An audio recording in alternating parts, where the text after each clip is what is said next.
Pogo एक छोटा सा हाथी का बच्चा, बहुत क्यूट। और वो जैसे ही पैदा हुआ उसने अपनी मामा को अपने पास पाया। अपनी मामा से खेलते खेलते वो बाहर चला जाता और कभी वापस आ जाता। उसकी मामा जंगल के दूसरे हाथियों से जुदा हो चुकी थी। एक दिन उसकी मामा ने कहा कि चलो हम दूसरे हाथियों के पास चलते हैं। वो बहुत खुश हुआ कि उस जैसे दूसरे हाथी भी होंगे।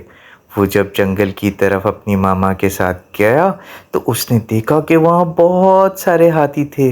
उन्होंने उसकी मामा और पोगो को बहुत वेलकम किया, मगर पोगो ये देखकर परेशान हुआ कि सब हाथियों की सूंड के साथ बड़े बड़े सफ़ेद दांत थे और उसके पास तो दांत ही नहीं थे। वो डर गया, उसको लगा उससे अपने दांत कहीं गिर गए।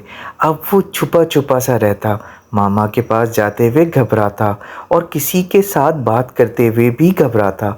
उसने सोच लिया कि किसी न किसी तरह मुझे अपने दांत वापस ढूंढने होंगे। इसको एक चालाक बंदर मिला। वो बंदर बहुत शरारती था।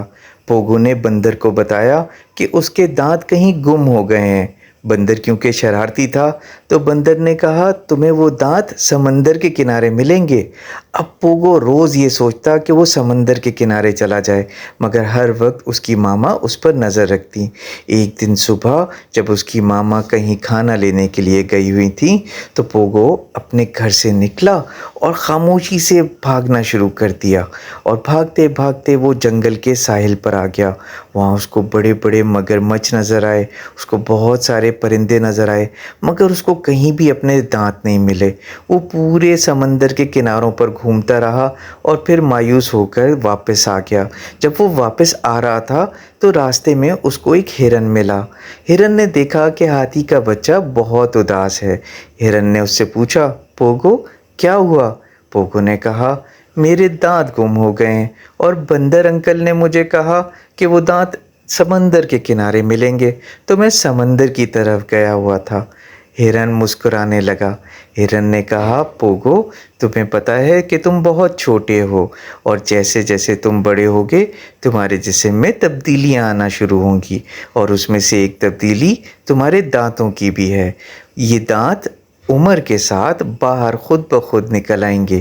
पोगो गौर से उसकी बातें सुनता रहा और उसको हिरन की बात सुनकर समझ में आ गया कि उसके दांत कहीं गुम नहीं हुए, बल्कि वो तो एज के साथ बाहर आएंगे।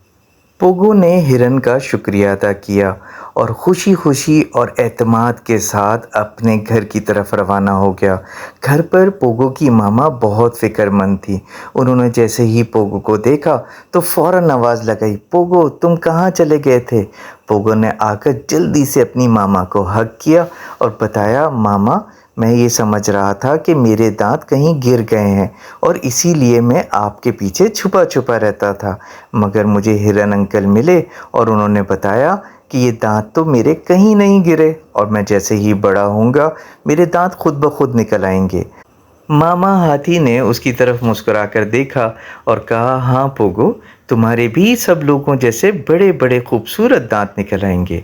और पोगो फिर उधर खुशी खुशी रहने लगा और जब वो बड़ा हुआ तो वाकई ही उसके दांत सबसे खूबसूरत थे।